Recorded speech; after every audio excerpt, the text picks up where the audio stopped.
नमस्कार, मैं हूं अजय और आप देख रहे हैं महाबहस। तो आज विधानसभा सत्र, बजट सत्र की शुरुआत हुई और उम्मीद के ही मुताबिक हर साल की तरह वहीं पुरानी तस्वीर के हंगामे के साथ शुरुआत हुई। हाथों में विपक्षी नेता कुछ स्लोगन के साथ पोस्टर लिए नजर आए, एक ट्रैक्टर भी नजर आया, मगर कुछ तस्वीरें परेशान करने वाली भी, जैसा इस बार लोकसभा में भी दिखा। राष्ट्रपति के अभिभाषण का विरोध, वॉकआउट, और यहां भी उसी परंपरा का निर्वाह हुआ कि राज्यपाल के अभिभाषण का विरोध और वॉकआउट। सवाल यह है कि क्या इन्हीं पुराने तौर तरीकों से विपक्ष साबित क्या करना चाहता है? सदन के पटल पर बातों के जरिए, वाद विवाद के जरिए समस्याओं का समाधान होगा, या यूं केवल हेडलाइंस बनाने के जरिए, हंगामे के जरिए? आज महाबहस इसी पर।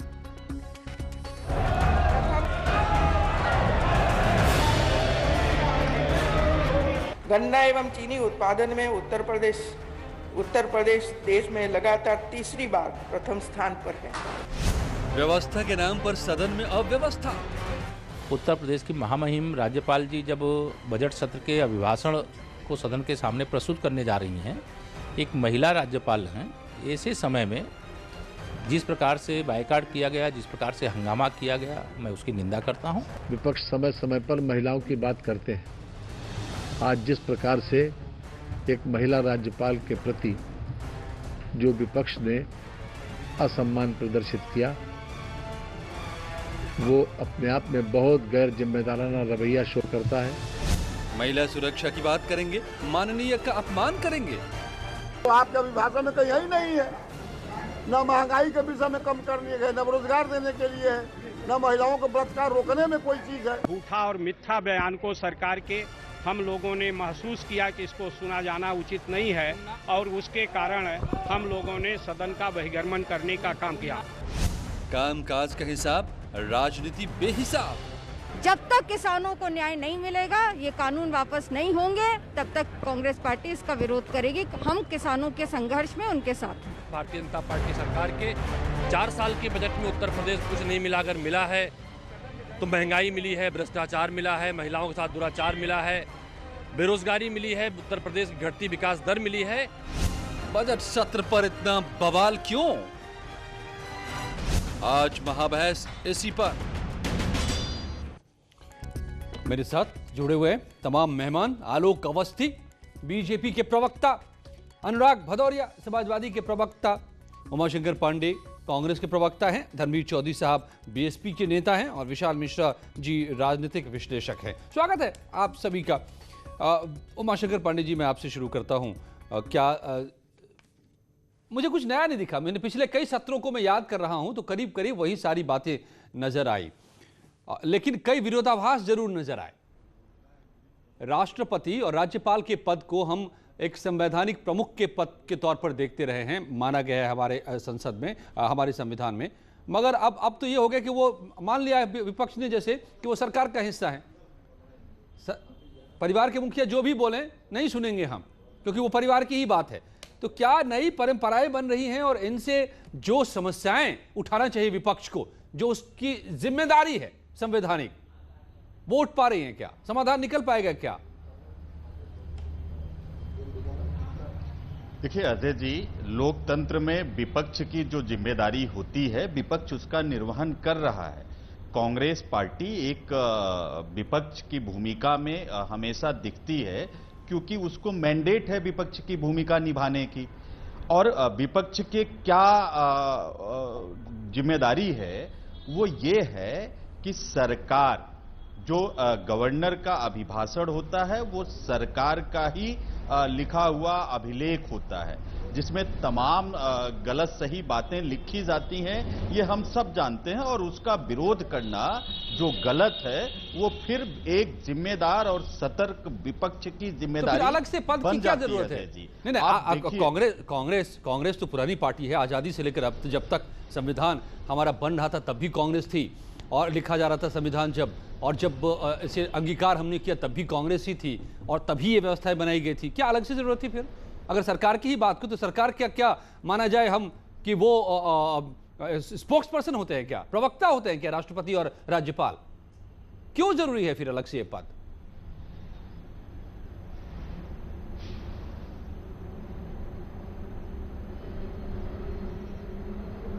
अजय जी, मुझसे प्रश्न है। जी, आप ही से एक ये भी प्रश्न है जी। हाँ, मैं बोलता हूं अजय जी। देखिए, निश्चित रूप से आप समझिए कि आज आनंदीबेन पटेल जी ने जो विधानसभा में बोला है, उन्होंने विश्वविद्यालय की बात की, उन्होंने मेडिकल कॉलेजेस की बात की, उन्होंने कोरोना के समय सरकार की बेहतरीन भूमिका की बात की, लेकिन हकीकत क्या है? कोरोना भ्रष्टाचार की भेंट चढ़ गया। उसका जो मैनेजमेंट था, पल्स मीटर, ऑक्सीमीटर, मेरे सवाल का ये जवाब नहीं था, इसीलिए मैं आगे बढ़ता हूं, अनुराग भदौरिया जी के पास जाता हूं। उम्मीद करता हूं कि अनुराग जी जवाब देंगे, केवल अपनी बात नहीं कहेंगे। अनुराग जी, परंपरा तो ये है ना, संवैधानिक हमारी परंपरा, कि सरकार की नीतियों को सुन लीजिए, सवाल सुन लीजिए ना। सरकार की नीतियों को, बातों को राज्यपाल रखते हैं, राष्ट्रपति रखते हैं, और उस पर फिर चर्चा होती है। विपक्ष सदन में सवाल उठाता है कि ये बातें से हम सहमत नहीं हैं, इसमें ये सवाल है, इसमें ये सवाल है, जवाब दीजिए सरकार।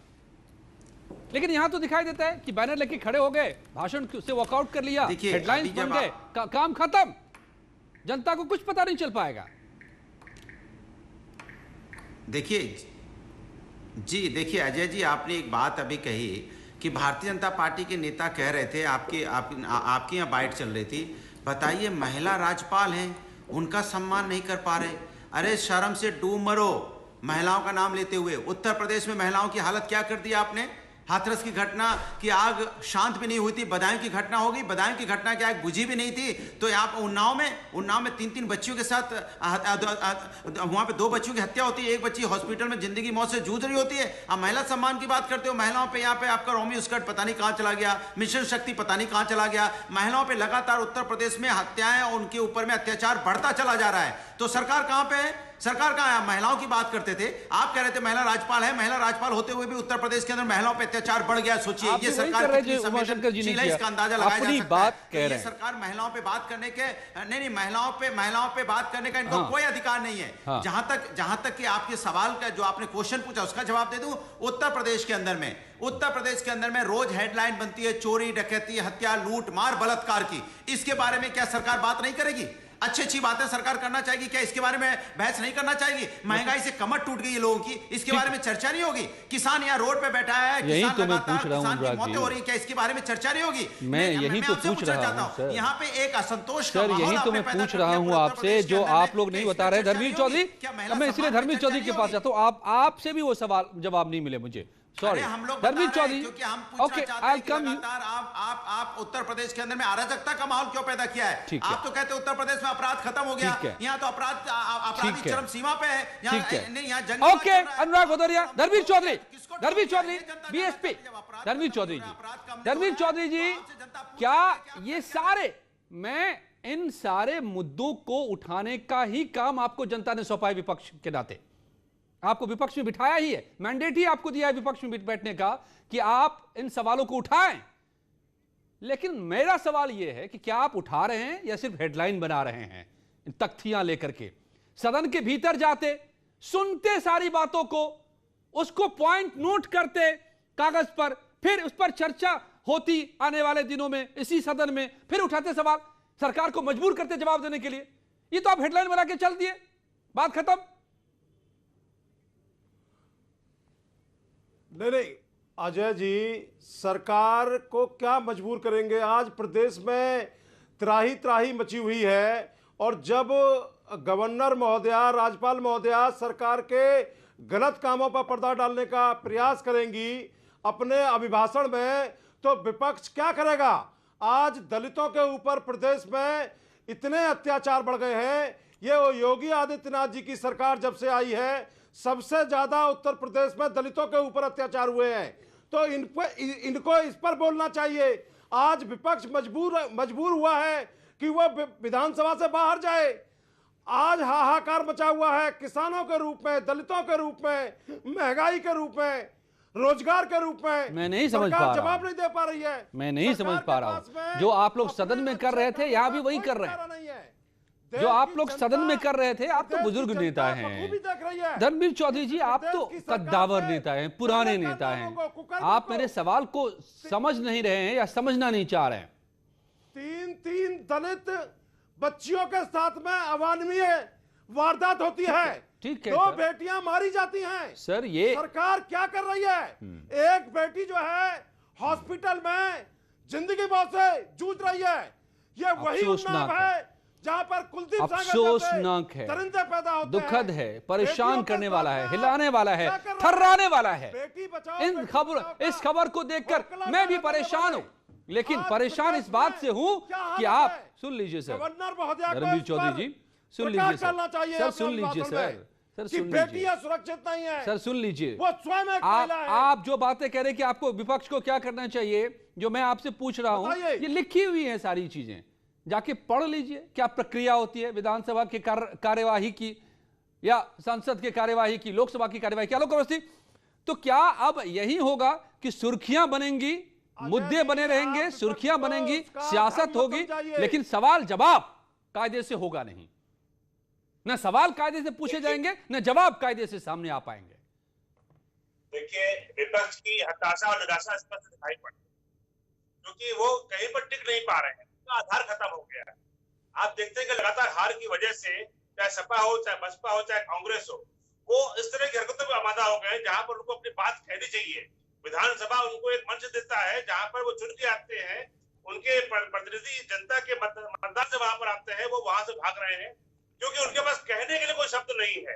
सरकार इतना अच्छा काम कर रही है योगी आदित्यनाथ जी की, चाहे गन्ने का भुगतान का मामला रहा हो, चाहे किसानों की खरीद का मामला रहा हो, चाहे कोरोना वॉरियर्स के साथ जिस तरीके से कोरोना वॉरियर्स ने हमारे श्रमिकों को बाहर लेके आए, 12,000 बच्चों को हम लेकर आए, रहे हो, चाहे सड़कों का निर्माण हो रहा हो, चाहे बुंदेलखंड एक्सप्रेस वे बन रहा है या जो है पूर्वांचल एक्सप्रेस वे बन रहा है, अभी गंगा एक्सप्रेस वे शुरू होने जा रही है, तो कुछ कहने के लिए है नहीं, सिवाय सरकार की आलोचना करना उनको आता है।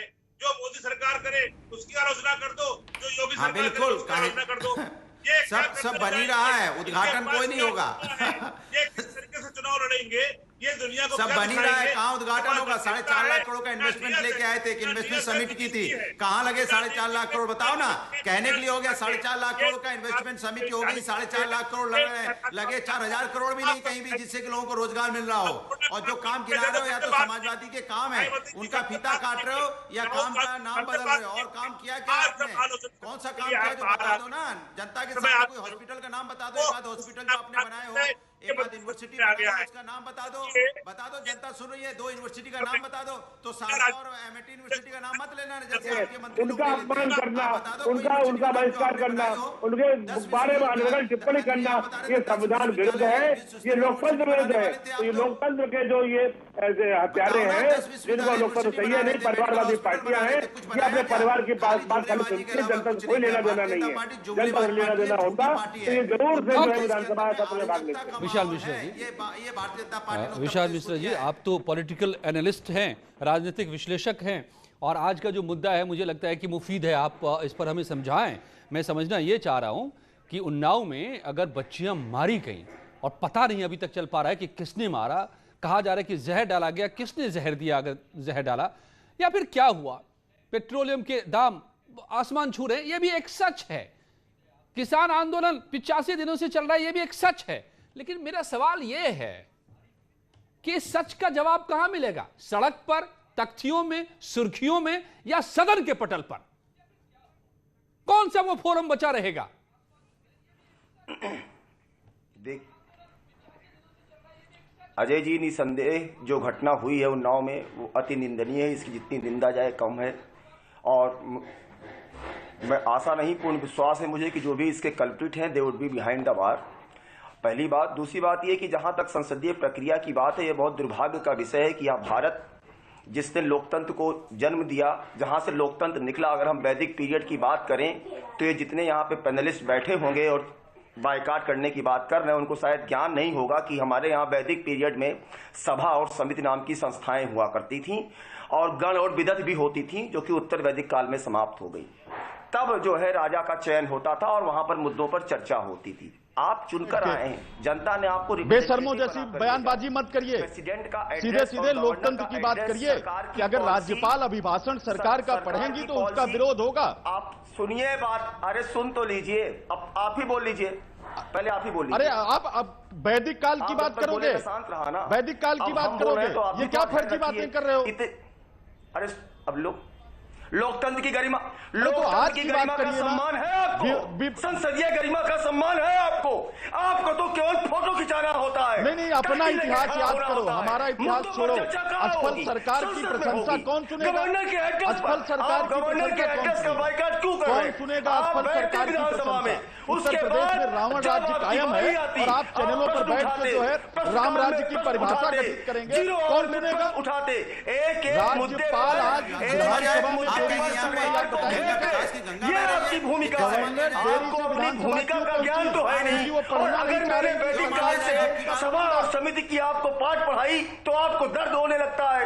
ओके, पहले लोकतंत्र को समझिए, गरिमा समझिए संसद की, विधानसभा की, जिसकी परंपरा होती है। विशाल जी, उमाशंकर पहली बार अगस्त का माहौल है। आपको तो ये भी नहीं मालूम पहली बार प्रेसिडेंट ने 30 जन को एक साथ अरेस्ट किया था। विशाल जी, उमाशंकर जी, सुन लीजिए सर सुनिए प्लीज। होल्ड रुक जाइए आप लोग। नहीं, यहाँ शोर ना पैदा कीजिए। मकसद मेरा यही है समझना कि असली सवाल क्या है और जवाब कैसे मिलेंगे। सर ओके, सड़क पर आंदोलन करेंगे, उससे समाधान निकलेगा। जी उमाशंकर पांडे जी, मेरा मुझे तो लगता है कभी कभी कि कहीं ये विपक्षी दलों की, विपक्ष की भी साजिश तो नहीं है। शोर पैदा कर दो, सवालों के जवाब को खो जाए, ताकि सवालों के जवाब ही न मिल पाए।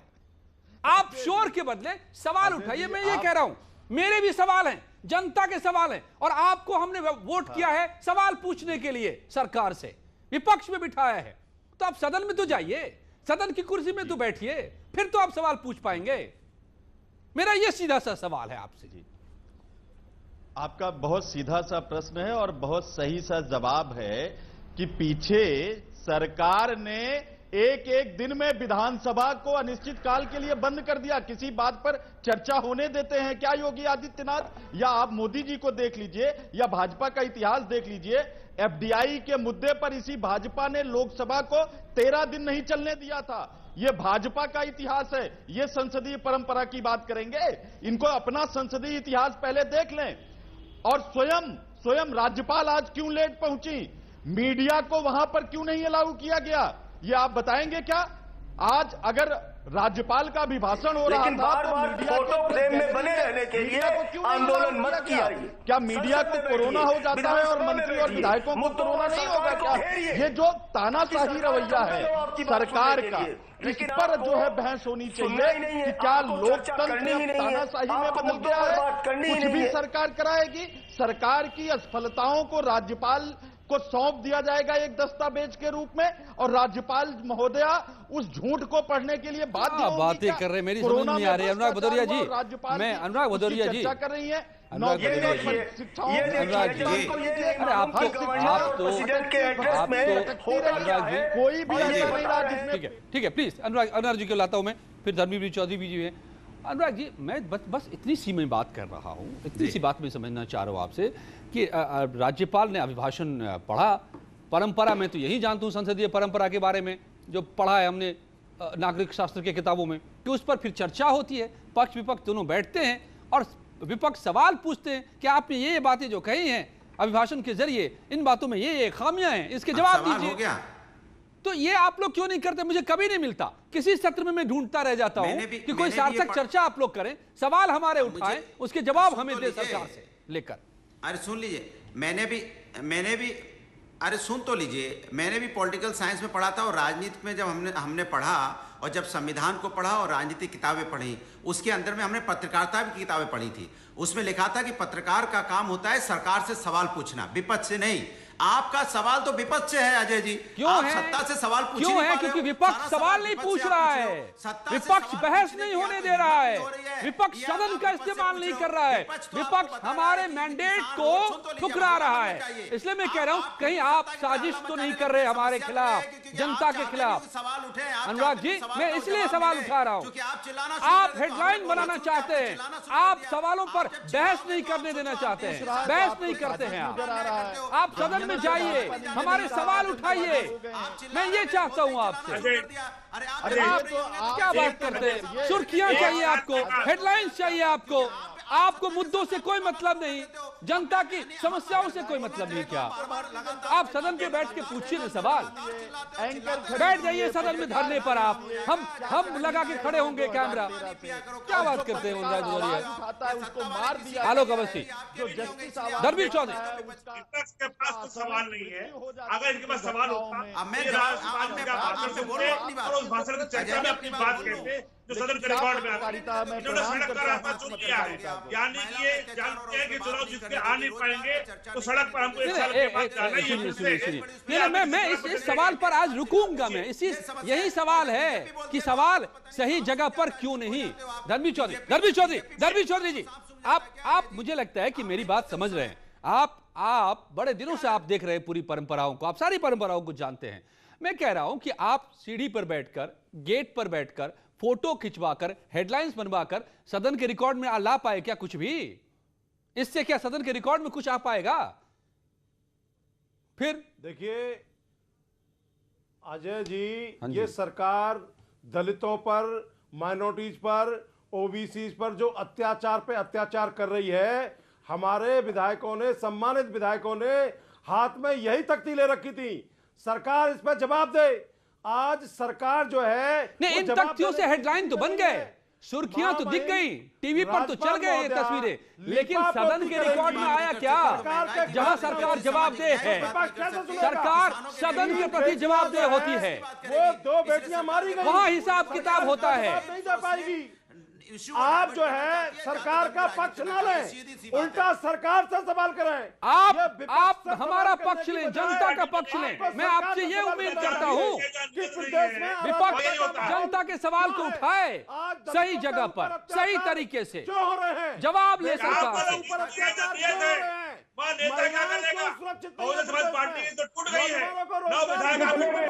बुआ बबुआ की दोस्ती का फल आपने चख लिया है। आप क्या बात करेंगे? जिन्होंने चीनी मिलें बेच दी, पूरे प्रदेश की चीनी मिलें बेच दी, 21 चीनी मिलें समाजवादी पार्टी बन रही थी, 1000 करोड़ रुपया किसानों का बकाया था, वो कहाँ गिरा? सवाल के नाम पर सिर्फ शोर, और शोर से कोई जवाब नहीं मिल पाते। यही मेरा सवाल है आज आप लोगों से कि आप लोग सवालों को शोर में बदल देते हैं। विशाल मिश्रा जी, ऐसे में कैसे बचेगा हमारा लोकतंत्र? कैसे जनता की सवालों के जवाब मिल पाएंगे? कहां से हमें क्यों किया गया ये आप जवाब देंगे क्या? से बचेगा? अजय जी, मैं इन सभी सम्मानित राजनीतिज्ञों से हाथ जोड़ के विनती करता हूं कि कम से कम संसदीय गरिमा को बनाए रखिए, लोकतंत्र की गरिमा को बनाए रखिए और आने वाली पीढ़ियों के लिए एक संदेश छोड़िए। कंस्ट्रक्टिव अपोजिशन होता है, डिस्ट्रक्टिव अपोजिशन नहीं होता है। आप मुद्दों पर अभी आप कह रहे थे ना कि मुद्दों पर बात नहीं हुई, ये हुआ। अरे भाई, सदन में जाइए, सरकार को सवाल पर घेरिए, मोशन ऑफ थैंक्स पर आप अपनी बात को रखिए। अरे सदन में जाइए, बाहर क्या जनता की जनता की महंगाई कम नहीं कर सकते क्या? महिलाओं पे अत्याचार हो रहा है, दिखाई नहीं देता सरकार को? जिस तरह से महंगाई बढ़ी सरकार को दिखाई नहीं देता। पार्लियामेंट्री डेमोक्रेसी में कलेक्टिव रिस्पॉन्सिबिलिटी होती है, सदन के प्रति जवाबदेही होती है सरकार की। आप सड़क पर तख्ती लेने से क्या समस्या बढ़िया? तो आप जनता ने आपको चुनकर हमारे रिप्रेजेंटेटिव पर कर गए। सरकार को सुनाई नहीं पड़ता। कभी लंदन ये सरकार कभी कहीं अपने आप को सुनने के बाद तब जाके कहीं नहीं चाहते हैं। नेता कहाँ थे आप? तो 2 मिनट किसी दूसरे को सुन नहीं सकते। घर के अंदर क्या सुनेंगे? पता ही नेता कहाँ थे? आपकी बात कर नहीं रही है। अभी आपको लंदन में कहा भाई कांग्रेस का हाल है, कांग्रेस क्यों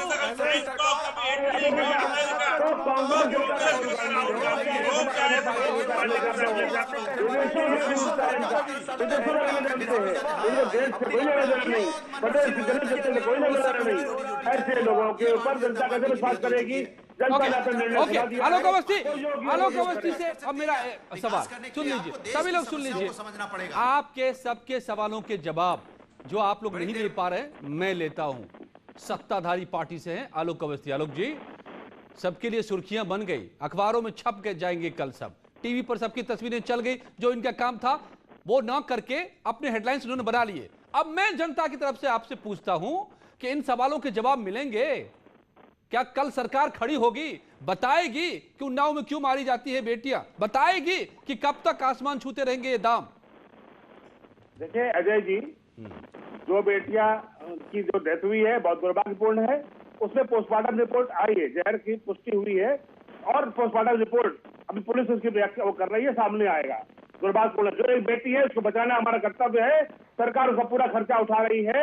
सरकार ने कहा उस बेटी को बचाना जरूरी है जो इस समय मौत के मुंह से अस्पताल में लड़ रही है। सत्यता सामने आ जाएगी। अगर कहीं उनकी हत्या हुई होगी तो निश्चित रूप से उसके हत्यारों को पकड़ा जाएगा। लेकिन अभी से कोई फैसला करने की बजाय हमें यह इंतजार करना चाहिए कि पोस्टमार्टम रिपोर्ट में क्या निकल रहा है, उसके अन्वेषण में क्या निकल रहा है।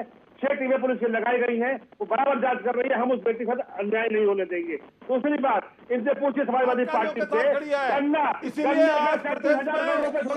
सुरक्षित नहीं है।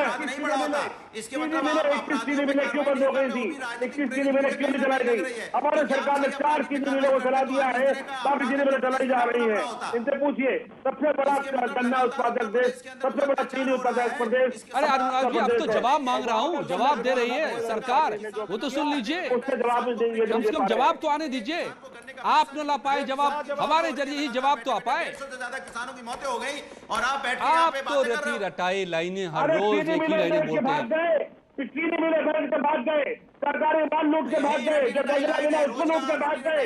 ऐसे नेता में कौन भरोसा करेगा? तो चीनी मिले बेचता तो सरकार रहता है, चीनी मिले बेचता है और फिर सरकार के बाहर तो अपना बंगला जो है लूट लेता है। तो लुटेरे होने चाहिए, लूटने वाली सरकार नहीं है। हमारी सरकार कानून का पाठ बढ़ाने वाली सरकार है। कितना भी क्रिमिनल है उनके खिलाफ कार्रवाई हो रही है। हम उनसे वसूल कर रहे हैं। मंत्रियों को कोरोना नहीं होगा, विधायकों को कोरोना नहीं होगा। आपको मालूम है कि योगी जी की मीडिया की बाहर मंत्री हमारे चौथे स्तंभ पर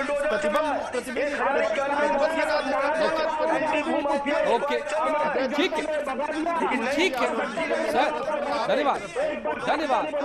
ये शोर हमें नहीं चाहिए सर, ये शोर हमें नहीं चाहिए प्लीज। सो कट ऑफ, हटाइए इस शोर को, बंद कीजिए। धन्यवाद आप सबका मेरे साथ जुड़ने के लिए आज के महाबहस में, धन्यवाद। दरअसल समझ लीजिए एक बात, आप भी और जनता भी, शोर से कभी सवालों के जवाब नहीं मिलते।